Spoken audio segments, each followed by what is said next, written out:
జనసేన అధినేత power star Pawan Kalyan గారు ప్రస్తుతం ఆంధ్రప్రదేశ్ రాష్ట్ర రాజకీయాల్లో కీలకంగా వ్యవహరిస్తున్న విషయం మనకందరికీ తెలిసిందే.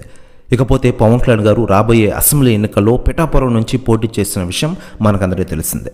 2014 సంవత్సరంలో జనసేన పార్టీ ప్రారంభించిన పవన్ కళ్యాణ్ గారు ఆ ఎన్నికల్లో బీజేపీ, తెలుగుదేశం కూటమికి మద్దతు తెలిపారు.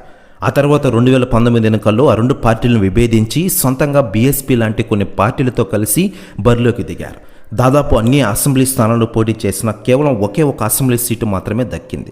ఇక 2024లో మారిన రాజకీయ పరిణామాల నేపథ్యంలో జనసేన, టీడీపీ, బీజేపీ ఒక కూటమిగా ఏర్పడి ఎన్నికల బరిలోకి దిగాయి. ఎన్నికలపై పవన్ కళ్యాణ్ గారు భీమవరం నుంచి లేదా గాజువాక నుంచి అసెంబ్లీ అభ్యర్థిగా ముందు పోటీ చేస్తారని ప్రచారం జరిగినా చివరకు ఆయన పిఠాపురం నియోజకవర్గం ఎంచుకున్న విషయం విదితమే. కాకపోతే పిఠాపురం పవన్ కళ్యాణ్ గారి గురించి రాజకీయ నాయకులు స్పందిస్తూ ఉండగా తాజాగా తెలంగాణ మాజీ మంత్రి ఎమ్మెల్యే కేటీఆర్ గారు స్పందించారట. ఆయన మాట్లాడుతూ, నా మిత్రుడు పవన్ కళ్యాణ్ గారు ఆంధ్రలో అల్లుపెరగని పోరాటం చేస్తున్నారు. ఎన్నికల్లో పిఠాపురం అత్యధిక మెజారిటీ గెలుస్తారు, ఆయన 1,00,000 మెజారిటీ గ్యారంటీ అంటారట కేటీఆర్ గారు. ప్రెస్ న్యూస్ కూడా తెగ వైరల్ అవుతోంది.